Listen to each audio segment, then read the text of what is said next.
Steve জবসের যে অভ্যাস অনুকরণ না করার পরামর্শ দিলেন পিক্সারের শীর্ষ কর্মকর্তা, অ্যাপল কম্পিউটারের সহপ্রতিষ্ঠাতা ছিলেন স্টিভ জবস। প্রযুক্তি দুনিয়ায় বিপ্লব ঘটানো স্টিভ জবস ২০১১ সালের ৫ অক্টোবর মারা গেলেও প্রযুক্তিপ্রেমীদের কাছে এখনও বেশ জনপ্রিয়। তাই তো স্টিভ জবসের জীবন ও কাজের ধরন সম্পর্কে জানতে নিয়মিত অনলাইনে ঢু মারেন অনেকে। স্টিভ জবসের নেতৃত্বের ক্ষেত্র ছিল যুক্তরাষ্ট্রভিত্তিক অ্যানিমেশন স্টুডিও পিক্সারেও। ১৯৮৬ সালে মাত্র $১ কোটি জর্জ লুকাসের কাছ থেকে পিক্সার কেনার সময় প্রতিষ্ঠানটি বাণিজ্যিকভাবে অসফল ছিল। কিন্তু তার নেতৃত্বেই পরবর্তী ২ দশকে পিক্সার অভাবনীয় সাফল্য অর্জন করে। পরে ২০০৬ সালে ওয়াল্ট ডিজনি স্টুডিওস পিক্সার কিনে নেয়। এর মাধ্যমে জবস বিনিয়োগের মাধ্যমে ব্যবসায়িকভাবে লাভবান হওয়ার পাশাপাশি একটি সৃজনশীল প্রতিষ্ঠানের ভিত নির্মাণে গুরুত্বপূর্ণ ভূমিকা রাখেন। তবে স্টিভ জবসের একটি অভ্যাস অনুকরণ না করার পরামর্শ দিয়েছেন পিক্সারের বর্তমান চিফ ক্রিয়েটিভ অফিসার, সিসিও, পিট ডক্টর। স্টিভ জবসের ব্যতিক্রমী নেতৃত্বের বিষয়ে পিট ডক্টর জানান, অ্যাপলের শুরুতে জবসের যে কড়া ও নিয়ন্ত্রণকারী ভাবমূর্তি ছিল, পিক্সারের ক্ষেত্রে তা একেবারেই ছিল বিপরীত।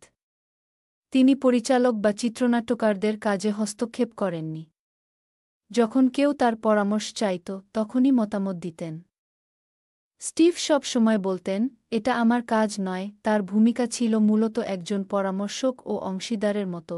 স্টিভ জবসের ব্যতিক্রমী নেতৃত্বের বিষয়ে পিট ডক্টর জানান, অ্যাপলের শুরুতে জবসের যে কড়া ও নিয়ন্ত্রণকারী ভাবমূর্তি ছিল, পিক্সারের ক্ষেত্রে তা একেবারেই ছিল বিপরীত। তিনি পরিচালক বা চিত্রনাট্যকারদের কাজে হস্তক্ষেপ করেননি।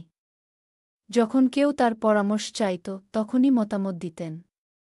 স্টিভ সব সময় বলতেন, এটা আমার কাজ নয়। পিক্সারের ক্ষেত্রে তা একেবারেই ছিল বিপরীত। তিনি পরিচালক বা চিত্রনাট্যকারদের কাজে হস্তক্ষেপ করেননি। যখন কেউ তার পরামর্শ চাইত, তখনই মতামত দিতেন।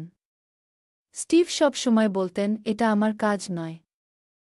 তার ভূমিকা ছিল মূলত একজন পরামর্শক ও অংশীদারের মতো।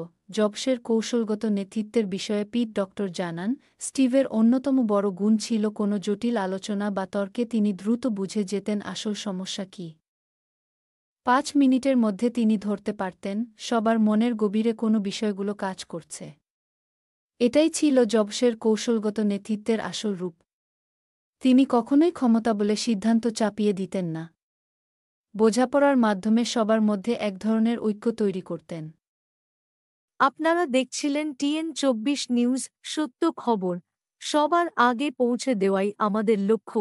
এমনই আরও আপডেট পেতে এখনই চ্যানেলটি সাবস্ক্রাইব করুন, পাশে থাকা বেল আইকনটি অন করে রাখুন, যেন কোনো খবর মিস না হয়।